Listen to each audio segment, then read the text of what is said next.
What's up, folks? Welcome back to TacticalTortoise. My name is Trevi, and we are facing down a new edition announcement probably within the next week or so. And I think the time has come to establish a wish list of new mechanics and changes that we want to see in the new edition. So I've taken the liberty to go through a ton of community threads and discussions and establish what is the ultimate wish list for 11th edition. Now we're going to be placing all of these wishes in the order of most to least likely to be implemented based on absolutely nothing at all. Basically my own personal opinions. I've sprinkled a couple of my own in there, but mostly these are taken from discussions around the community. Now, first things first is going to be a pretty simple one. No more true line of sight. This one, I think, has been a refrain from the community for a really long time. Line of sight from pieces of your miniature like wings, guns, extended banners, and things like that is unimmersive. It's annoying. It incentivizes you not to assemble or to model your miniatures in a way that's cool or interesting. If you have your model assembled in a way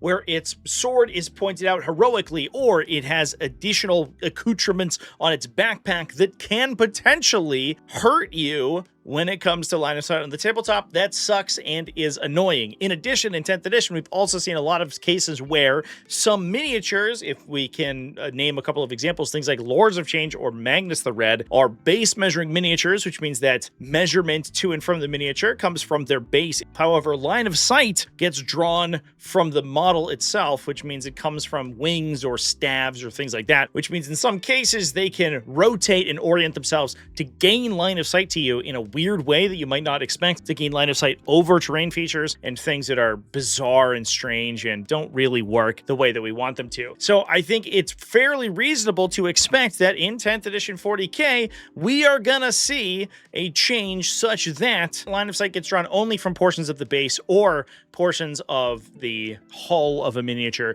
not its extended pieces. Now moving on to number 2, new terrain rules is probably a given. We've seen a ton of people have complaints about cover, about the ruined terrain rules and the prevalence of ruined terrain in 10th edition Warhammer 40k. I think it would be shocking if we didn't see any kind of change to how ruins and other terrain features are treated in the game as a whole. More importantly, I would love to see, and I think it would be reasonable to expect, new versions of terrain or new types of terrain have impacts on the table. In the past, we've seen things like dense cover, forests, and vents and have impact on the tabletop. In 10th edition, that's basically been removed entirely. You're either a ruin or you don't exist. That sucks because so many game communities have things like forests and other terrain features that they want to be using, but they don't really have rules. And more than that, more ways for models to pass through terrain to allow larger models to be more competitively viable.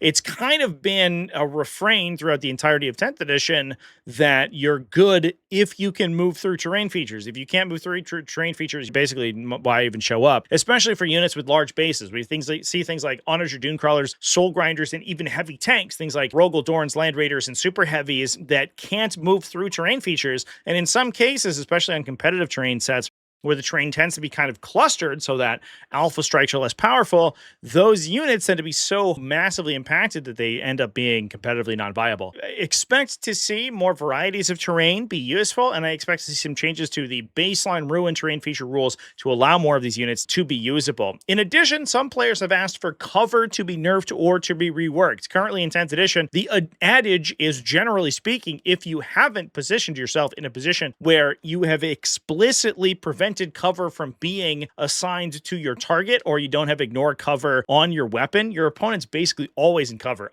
Now moving on to number 3, another one that I think is basically a given, reworked Combat Patrol. Spearhead in Age of Sigmar saw some huge changes and basically created its own game format, which is hugely popular at the very beginning of the edition. It got a ton of people into the most recent edition of Age of Sigmar, and I would be shocked if we didn't see something similar happen to Combat Patrol. Combat Patrol has its own format in 10th edition right now, but honestly, it's not really that fleshed out of a format. It gives you a good way to onboard new players into the game because it's very simple, but it's not really an interesting game in and of itself, and I expect that to change. I think it would be a slam dunk for Games Workshop to put a little bit of time into developing the Combat Patrol format. Now, moving on from that are some changes to the core rules and FAQs. The first one I think is really easy, and that is things like standardized core rules. In previous editions, including 8th, 9th, and 10th edition, we've seen weird things that have been implemented into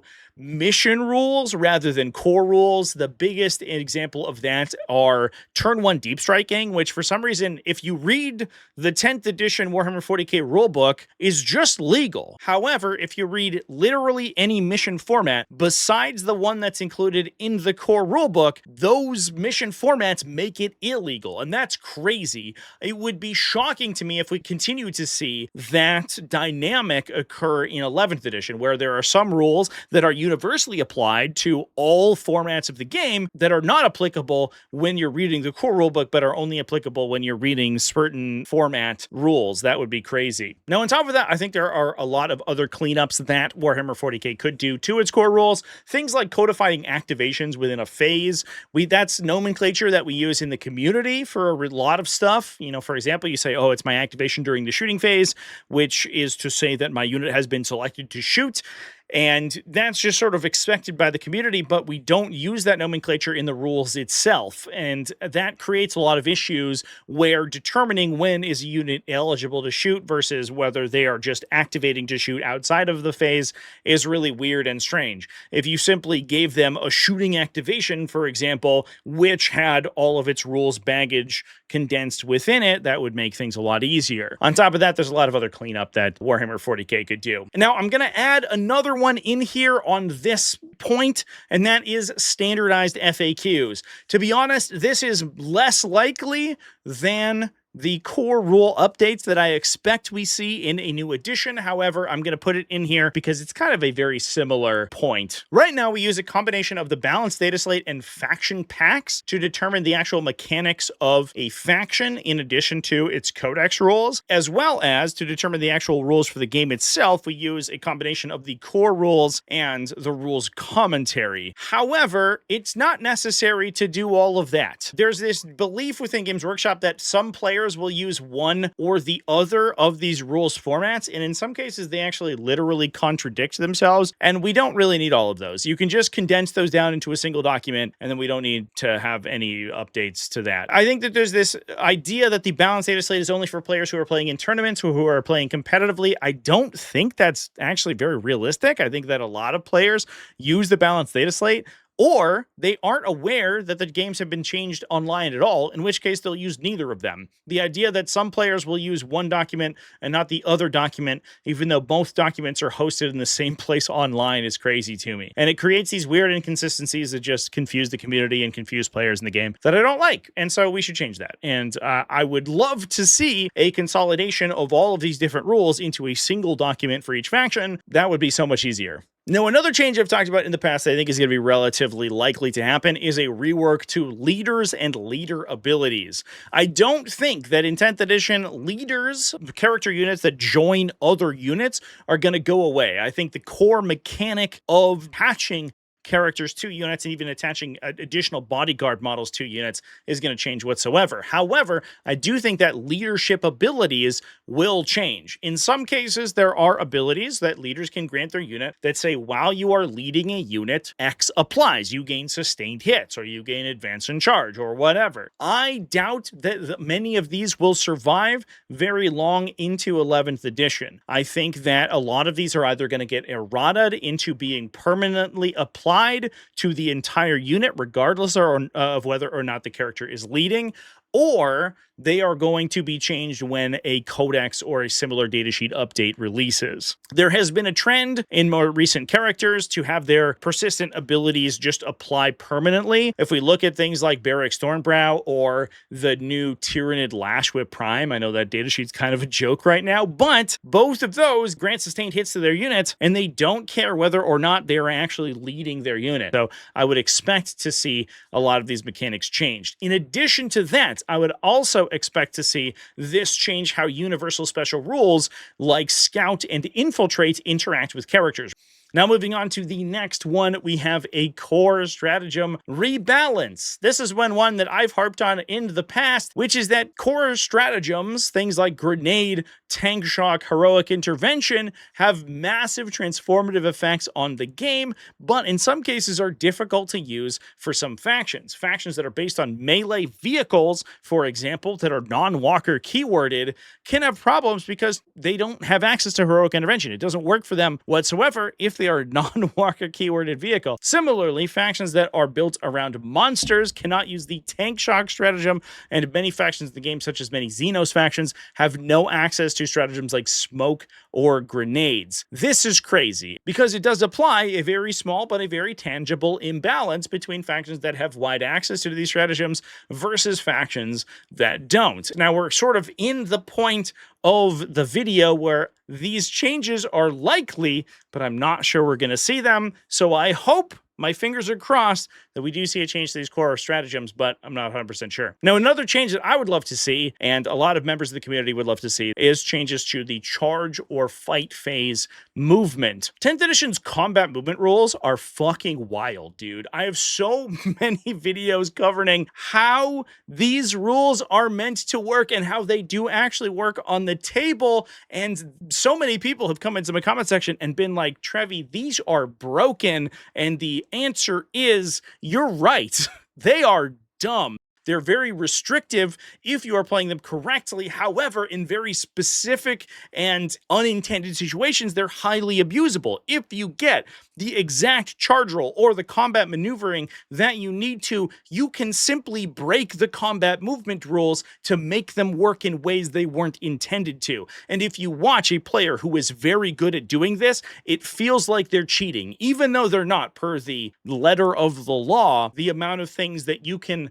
twist the fight phase movement rules into doing. Some players will say that it's a expression of skill. I don't know if I necessarily agree with that. I think it's taking advantage of poorly written rules in the exact situation in which those poorly written rules can be bent. But at the end of the day, it's frustrating and it's not very well written, and I would love to see a total rework to how these work. Now, while I do think we are going to see a rework to some extent, I don't know if we are going to see a change to how charge moves, pile-in, and consolidation are necessarily performed from a top-level, mile-high standpoint. However, in my opinion, what I would like to see is basically a removal of these effects. I think that they extend the game. I think that they give ammunition to players who are trying to bend or break the rules, and I don't like them very much at all. I'm definitely over it as a competitive player. It's annoying to watch people try to maneuver their way out of basing their opponent, for example. While I don't know necessarily if they're going to go the way of the dodo, I do think that they are going to get reworked in some way. I would hope that we would see just transformative changes to how these mechanics work. I'll also mention here that I and a lot of community members would like a rework to the charge rules, which I think fits into this section. Right now, it is really easy to screw yourself on either high or low charges, and that just sucks. Having a way to make very short charges more consistent, so if you're rolling a 4 or a 5 on your charge,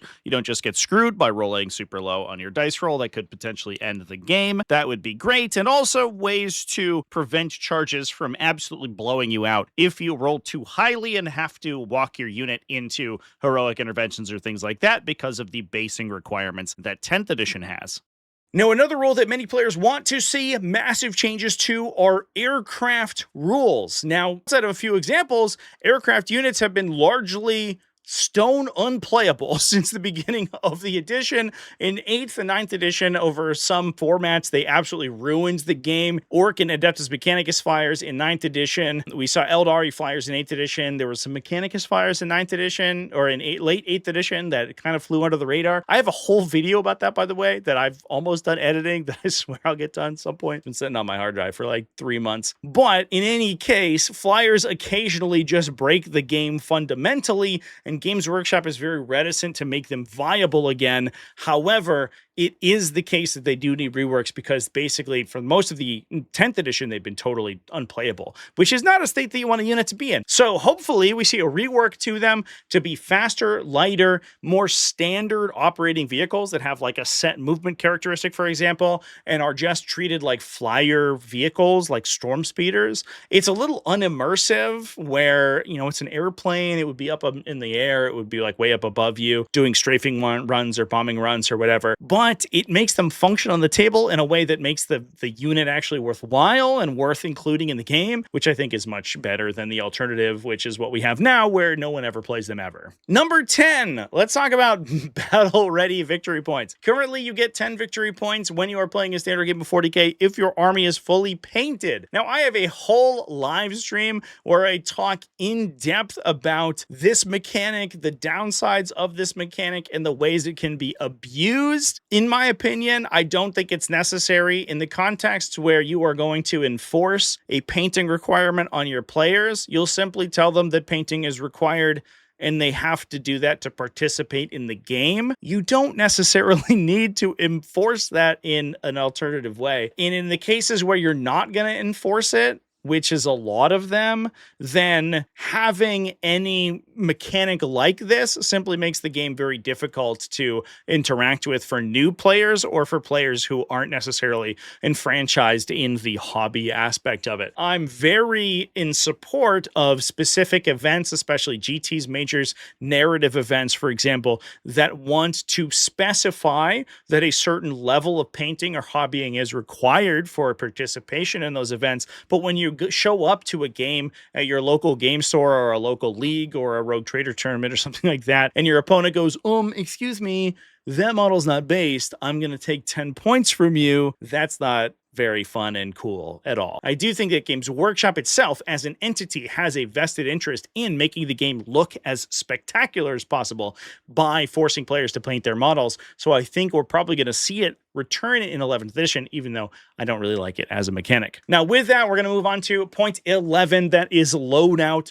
rebalances. So many people have asked for points values for war gear, and right now, sometimes, very often, you will see vehicles or units that have a standard loadout that no one ever deviates from. You'll very rarely see Leman Russes or Rogel Dorns that don't take their multi-melta sponsons because that's the highest potential damage for points that you can get from that unit. While I don't necessarily think that we should see a lot of changes to points, and I know a lot of people want to see points values for these upgrades applied because then it allows you to play more or less expensive builds if you are taking the higher potential damage weapons. What I would personally like to see are changes to the loadout itself, where maybe loadouts are prescriptive. For example, if you are taking a Leman Russ with heavy bolters, you can take the anti-infantry Leman Russ, but it gets more shots than a standard heavy bolter would. So you could build a Leman Russ to be very, very good at clearing infantry,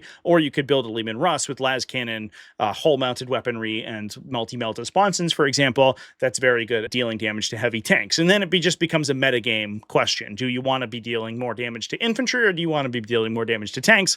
Whatever your meta is, that's going to determine what you're going to be equipping your vehicles with. And I think that's great. Right now, there are just strictly better options. However, if we saw, for example, some varieties either cost more points because they are taking the higher damage weapon options, or some varieties had different abilities or different weapon profiles based on the equipment that they chose to take, I think that's another consideration to make. So I will say a lot of people are looking for war gear points in specific. However, I do think that there are ways to apply war gear balance or loadout balance without necessarily individually points costing every single weapon of the game, which I know got very obnoxious in previous editions. Next up, in point 12, are Battleshock reworks. A lot of people aren't really happy with the Battleshock mechanic in 10th edition. It removes your OC, it removes your applicability for stratagems. However, it's kind of a confusing mechanic. It's extremely inconsistent. It depends very much on the faction that you're playing. If you are a Leadership 7 or a Leadership 8 faction, Battleshock can be brutal to you. However, if you're a Leadership 6 or even 5 faction, it doesn't do anything whatsoever whatsoever 90% of the time, because it's kind of graded on this bell curve. Stuff on the top end of the bell curve kind of don't take any penalty from it, generally speaking, but stuff at the bottom end get absolutely walloped by them. And if you have faction abilities that are based around Battleshock, it can be really inconsistent. So a lot of players are looking for changes to Battleshock. I do wonder if there is a universe where we see Battleshock, rather than just be this kind of like stock objective control characteristic modifier plus a stratagem change, if the effect becomes more consistent but less powerful, maybe an OC modifier, if it halves your OC, for example, or something like that, but it's an effect that happens automatically. I think that would be cool, especially for the factions who are trying to use it. Tyranids, Chaos Demons, Chaos Knights, for example, who try to apply Battleshock to enemies but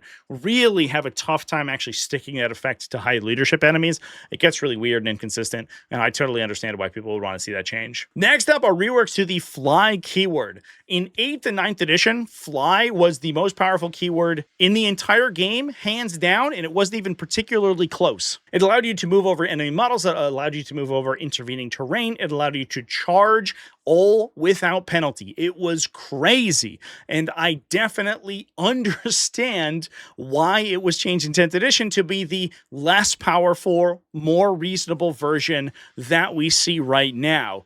However, a lot of players want to see a change. Personally, I don't think we're going to see a change, which is why this is pretty far down on this list. In my opinion, fly is relatively powerful. Being able to move over enemy models and in some cases move over terrain is a relatively strong keyword, if not necessarily game breaking. There were a lot of cases in 9th edition where either you had fly or you literally weren't played, which was not ideal. And I think right now it's probably right where it should be in terms of power level for a keyword. That said, I would like to see it maybe have a little bit more implication for moving over terrain, especially the through the air diagonal movement that you use for moving flying models over terrain features is really annoying. It sucks to measure out. I would love to see that change. Maybe like if you take a penalty, you're able to move over terrain or something like that.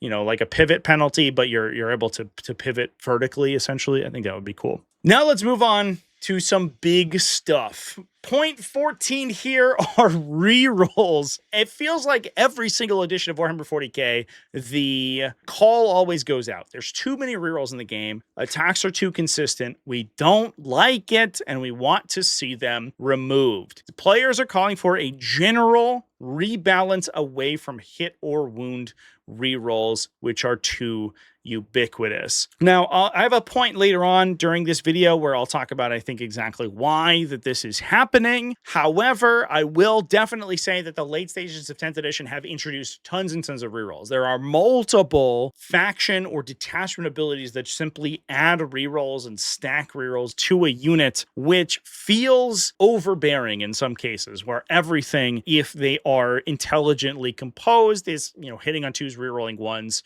wounding with +1, rerolling 1s again, for example. It's a ton of rerolls. It extends the time of the game. It makes attacks feel too consistent, and I understand why players don't necessarily like it. Now, the reason that this is relatively low on the list is that I expect to see the design philosophy of 10th edition move on into the beginning of 11th edition. I don't think we're going to see a massive paradigm shift between 10th and 11th like we did from 9th to 10th, which means I would expect to see a similar level of rerolls at the very beginning of the subsequent edition. So I wouldn't expect to see rerolls totally reworked. However, I understand why you might not like them. Now with that, let's talk about army construction. Now right now, army construction is done essentially without any rules whatsoever. You just take the models you want. You have to have a character in your list. And if you have some keywords like dedicated transport or battle line, you could be taking it in multiple units. However, other than that, there aren't really any restrictions, which I think is honestly kind of a cool and a very freeing list construction paradigm. And I don't think we're going to see it change really. Right now, the onus of a unit being viable is on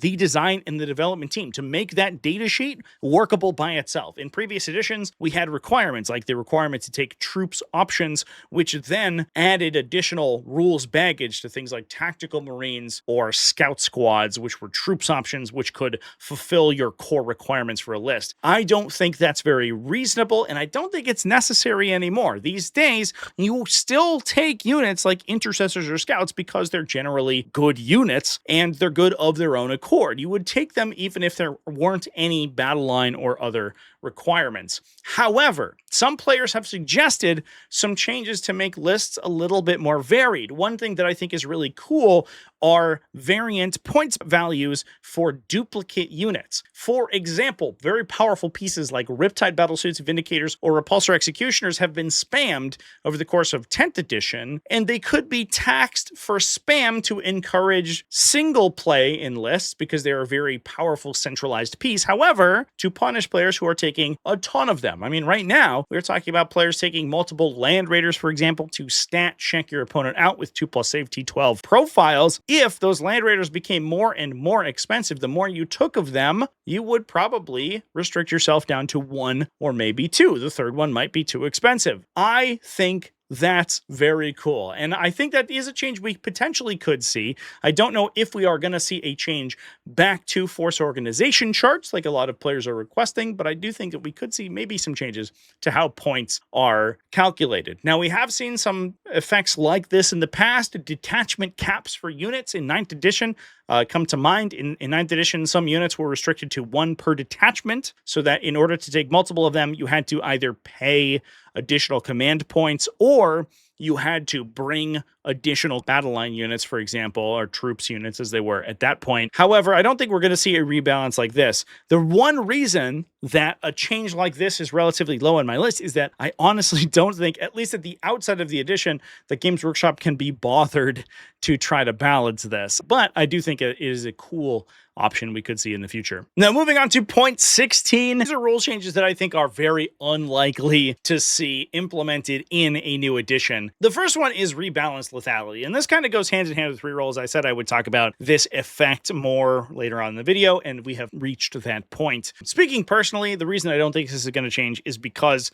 it represents kind of a fundamental shift in design philosophy that I don't think Games Workshop is prepared or comfortable to make. However, the community seems to feel simultaneously that the game is both too lethal, with units being removed too quickly if your opponent's able to gain an alpha strike on them, and too defensive, with too many units benefiting from stacked defensive characteristics, things like -1 damage, a feel no pain, an invulnerable save, -1 to hit, permanent cover effect, all of those wrapped together to make the unit too difficult to kill. I think both of these can be true at the same time. When you take a normal unit, let's say it's like a Space Marine Intercessor who's shooting at an opponent, the Space Marine Intercessor, if it's not being applied, having a bunch of buffs applied to it, and it's shooting at a normal enemy, is going to do what is the intended amount of damage. However, that's not really how Warhammer 40k is conducted. You have these mega super units, things like Repulsor Executioners, Vindicators, all of these units that have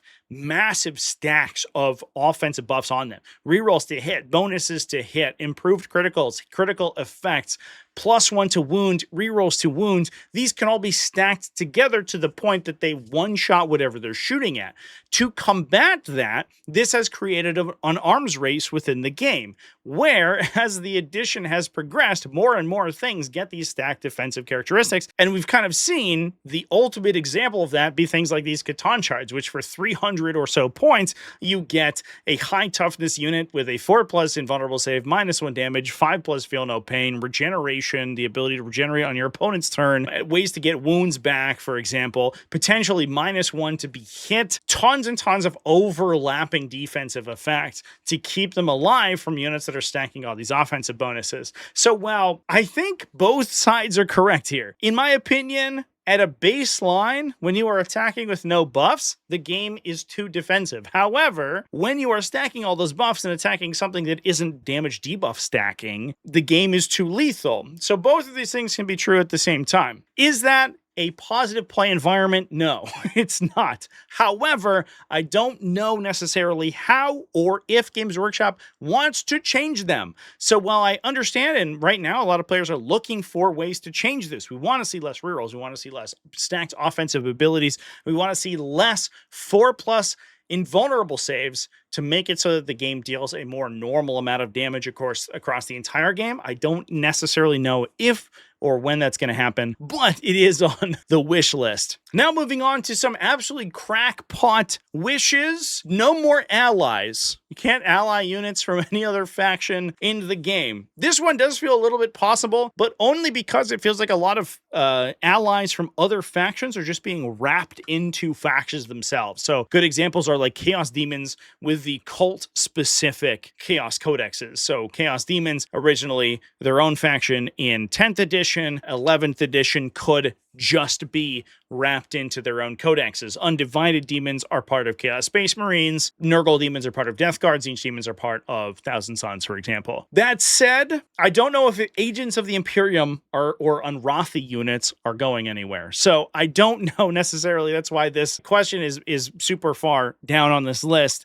First of all, it depends on how you define allies. Are Legiones Demonica, are Plague Legion units, Nurgle, Death Guard units, for example, are those actually allies if the only place that you can include them is inside a Taliban Summoner's army? I don't know. Feels like that's just a Death Guard unit with extra steps. In addition, I don't know if they're going to be changing Agents of the Imperium. Those feel kind of locked in, so I don't know if that's going to change. Next up, faction stratagems. This one has been one for a really long time. I don't think it's going to change, but I do understand why some players are asking for it. At the very beginning of the edition, we saw Armor of Contempt, which was applied to literally every single Space Marine detachment, to the point where myself and a lot of other players asked, why is this a detachment stratagem? Just add this to the Space Marine Army rule. You can have this in every detachment because it literally was printed in every single Space Marine detachment. Now, that did eventually change so that some Space Marine detachments don't have Armor of Contempt,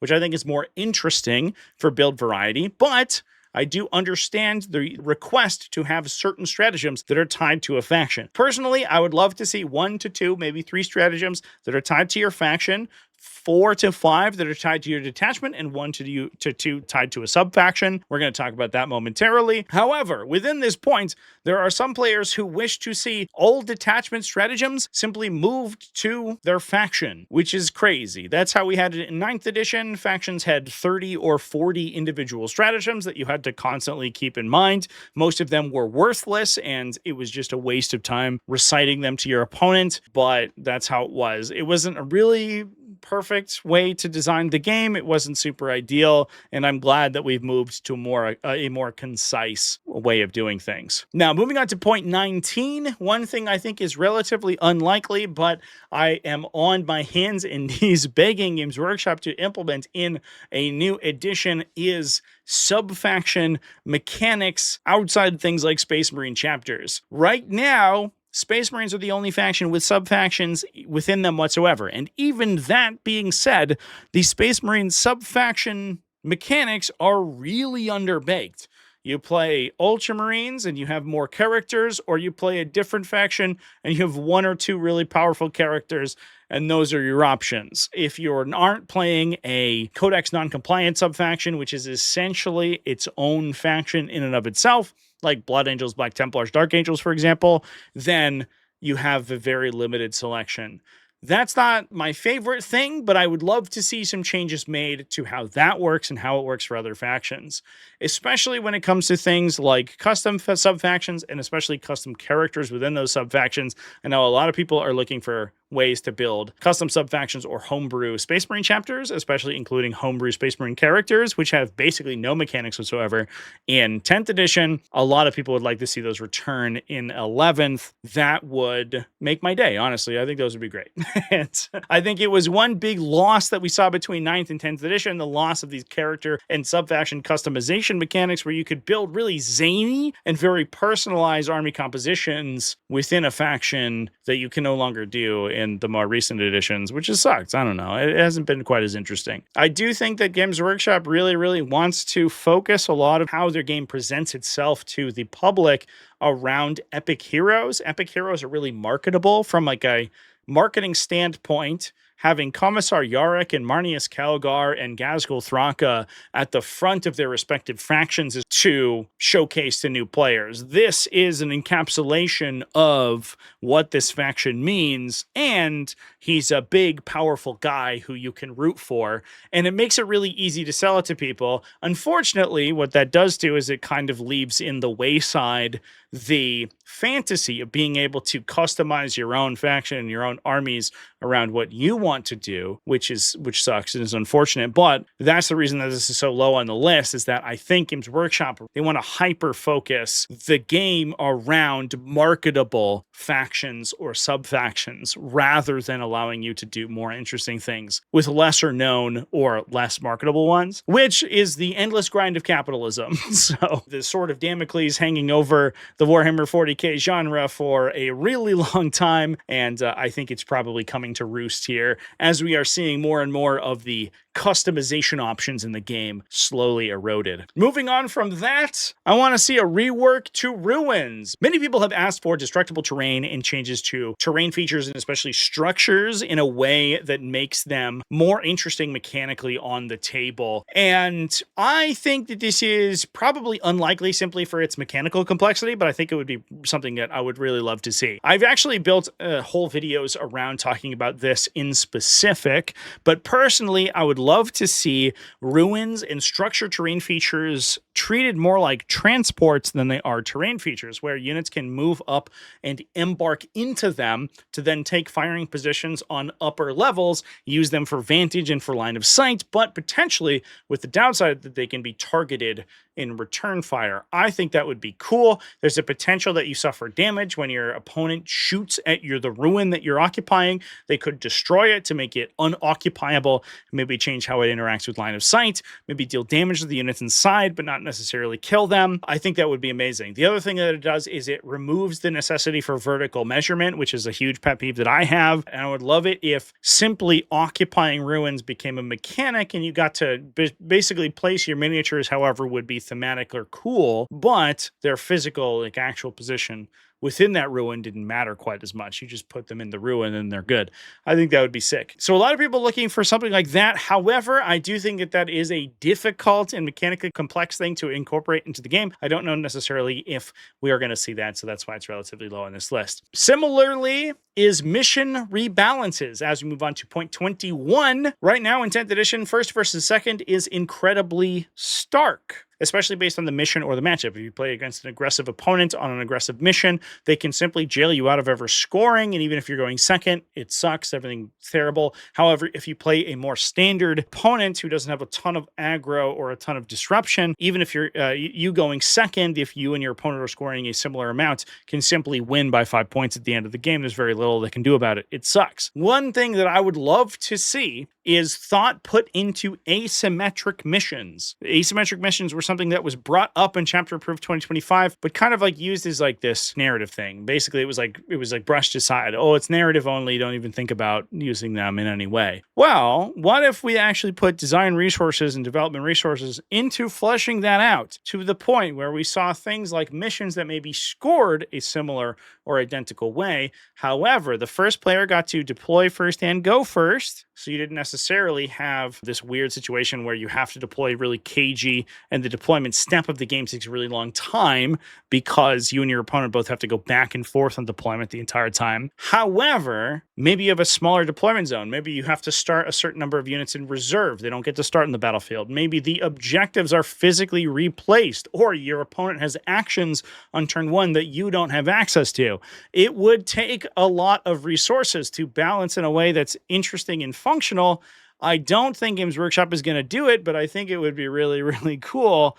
And it would make the game much more interesting than simply this back and forth, I go, you go deployment set, and then we roll to go first, and that can sometimes determine the game. Not great. Moving on to point 22, a very similar one here. that is a rework to psychic effects. The number of players who are looking for changes to psychic abilities and psychic weapons, not necessarily a return of the psychic phase, but a way that factions who are from a core level constructed around psychic abilities can still compete in that zone. Right now, they can't really. Psychic weapons are just normal weapons, but sometimes they're very slightly higher statted in exchange for having a keyword that simply makes them worse. The psychic keyword is just strictly a downside because a lot of things give you protection against psychic, but nothing gives you a bonus for using psychic effects. It's not ideal. The same thing essentially goes for psychic abilities. More unique psychic abilities with activations within certain phases, maybe even modal psychic abilities for your psychers would be really cool without necessarily returning wholesale a psychic phase back to the game. A psychic phase would be pretty cool, though. I will say, you know, something maybe happens after movement before shooting. Lets you like do some weird chicanery, put out some buffs. That'd be pretty sweet. Not something I think that we're going to see in 11th edition, but maybe we see a change to how psychic works in general. I'm recording this after the fact, but I'm going to add another one in here, that being a hull measurement rework. Currently in Warhammer 40k, hull measurement means that anything that uses this mechanic treats the entirety of its miniature effectively as its base. So hull measuring units measure from any part of them, which can create weird issues where the exact posing of a miniature or potentially the use of sponsons and additional war gear allows you to alter the shape of that model and how it's measured for on the tabletop. It sucks. It's not great. We talked about similar issues with True Line of Sight, and it's basically a similar thing. I would love to see all models be based on a base. I think that would be great. However, I don't think necessarily that's going to happen. Failing that, I would like to see some rules, potentially a diagram placed on a data sheet that simply tells you what the hull of a miniature is, so that it does only measure the core parts of a model, its actual literal hull, not all of its weapons and antenna and things like that. I think that would be amazing. I'd also like to see kind of rolled into this some sort of framework for forcing vehicles and other hull measuring units to orient themselves in the battlefield. Right now, it's actually very beneficial to face your vehicles backwards, because it changes how they measure or how they conform on the tabletop for line of sight or for movement. That's silly. I think they should be forced to move forward. I don't know exactly how that should work mechanically. There are a bunch of different ways to do it, but I think I would like to see that as a change. That's just a pure wish list on my part. Now we're going to move into things that are kind of really out there. These are essentially fundamental changes to how the game works at a base level that I don't know necessarily if we're going to see. A lot of these I will preface by saying that I think are kind of just out of reach. Warhammer 40k, in a lot of ways, I tend to liken to Dungeons and Dragons, where Dungeons and Dragons throughout the entirety of its going on 50-year lifespan has always used its baseline statistics, right? You have like strength, constitution, wisdom, intelligence, dexterity, and you have modifiers to those. You roll a d20, you add the modifier based on the stat for that. That really hasn't changed too much in almost 50 years. And I think Warhammer 40,000 is basically around the same level, where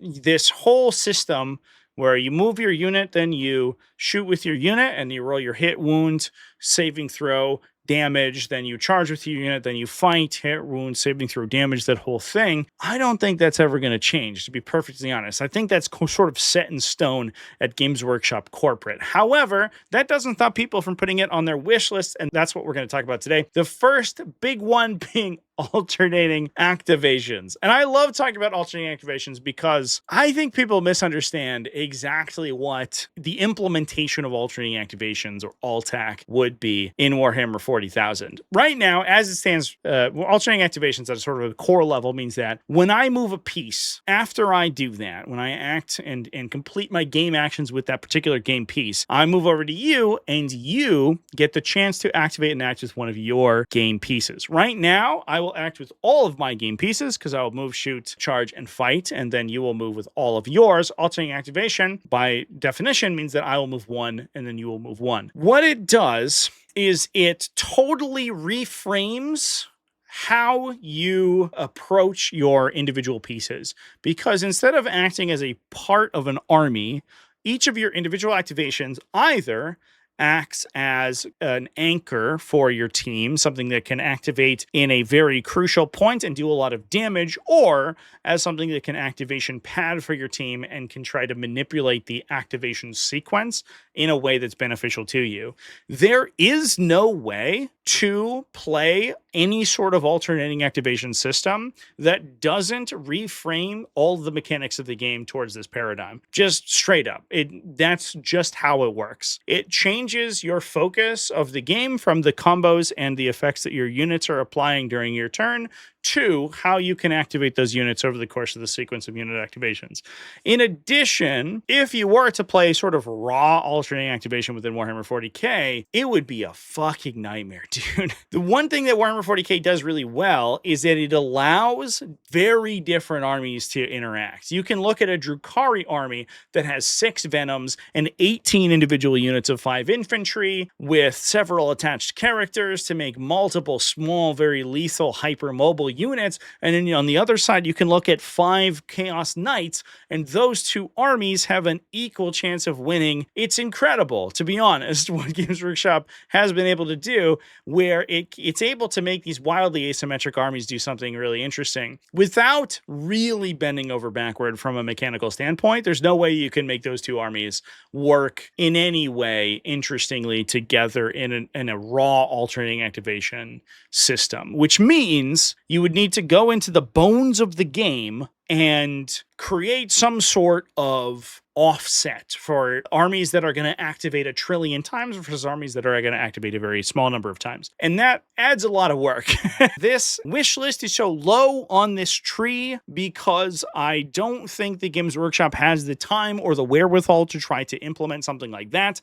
I also don't think that it's necessarily good for the scale or the asymmetry that Warhammer 40k is trying to implement. However, there are some alternatives that, or more limited ways to make this mechanic work that I think could be interesting. For example, a detachment style alternating activation where you have units that are in particular brackets, right? I have 6 squads together in a detachment, whereas my opponent has 1 knight, and we alternate 2 or 3 of those at a time. I think that could be something that could work. Similarly, you could do something around characters, where characters might have a command value, where either a big powerful character like Angron, who's independently powerful, is going to have a low command value but a very high personal impact on the table, versus a character like Lord Solar Leontis, who's like really strategically important. He can have a high command value but very low personal impact. He could activate a lot of units in a single activation. I think there are ways to get around it. Do I think the Games Workshop is willing to put their design resources into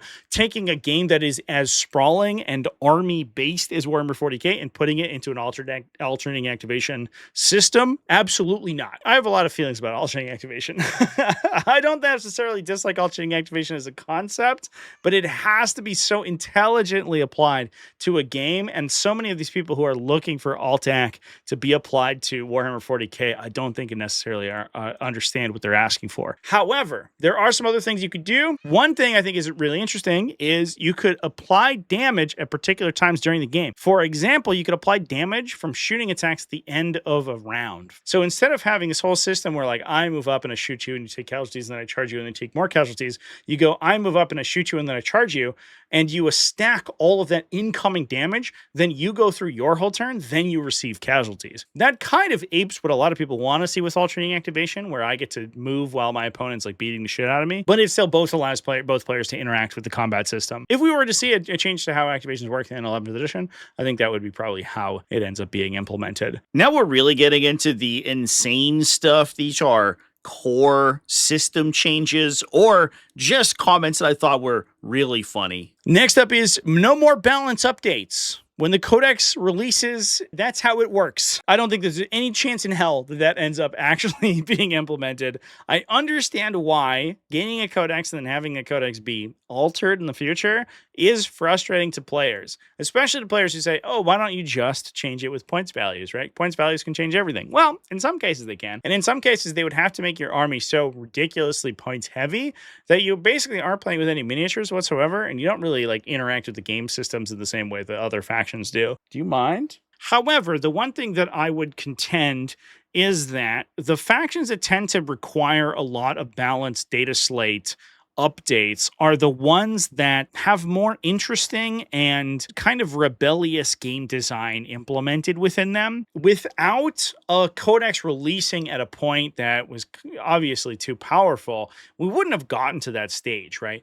So if, for example, the Games Workshop design team releases the safest and most balanced codexes they can that only ever iterate off of established norms, where every single detachment has like an advance and shoot, an advance and charge, a fallback and do stuff, a defensive strat, and an offensive melee strat, then suddenly the game's boring and nothing is being introduced that's interesting. Sometimes you gotta break a couple eggs to make the omelet of Warhammer 40k, and if those eggs get broken and we end up with a broken format with a cup for a couple of months that can then be fixed with a balanced data slate, I'm way more accepting of that than I am a metagame that is just baseline boring trash. If we were to count out balance updates, Minotaur and field manual updates and stuff like that, we would end up with that boring trash game and no one would have a good time.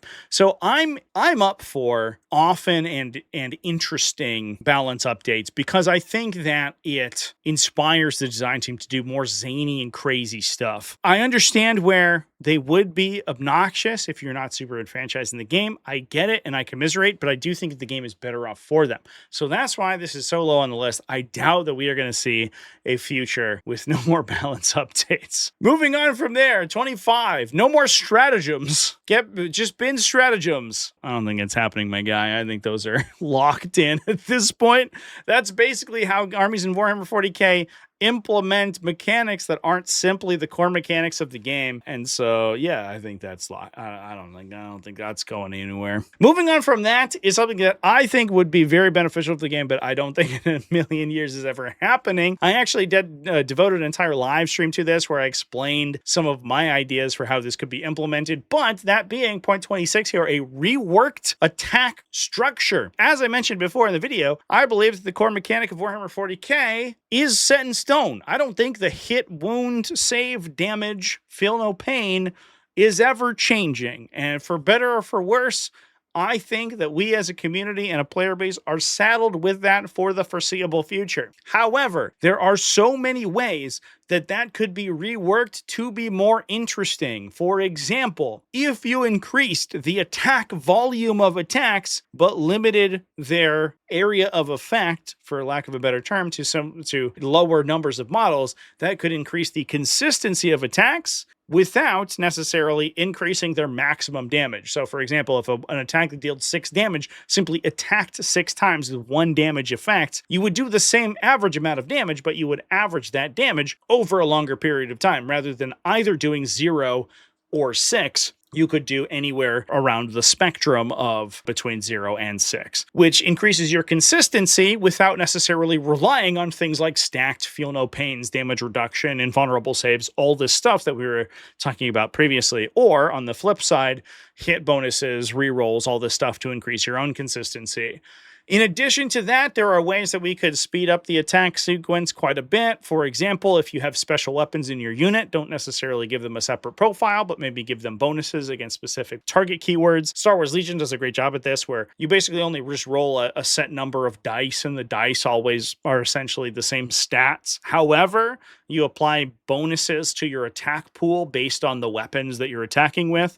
So an anti-tank weapon might roll more or less dice than a regular gun. The dice are generally the same. However, they apply the impact keyword that might deal additional damage to vehicles for that attack. That could go a long way to shortening the amount of time it takes to resolve an attack from a myriad of different weapon profiles. In addition to that, if you were to basically take the whole core combat mechanic of like hit, wound, saving throw and throw that out entirely, you could do weird stuff where you start to calculate hit levels and degree of success into an attack sequence, which could then like smooth out your damage curve by giving you a minimum and maximum amount of damage, which makes the game significantly less dice dependent. Dice just determines the degree of your success, not necessarily whether or not you do 0 or 100 damage, which is a problem that current more modern 40k tends to have. However, I don't think that any of these are going to be implemented. I think there's a million ways that you could redo the system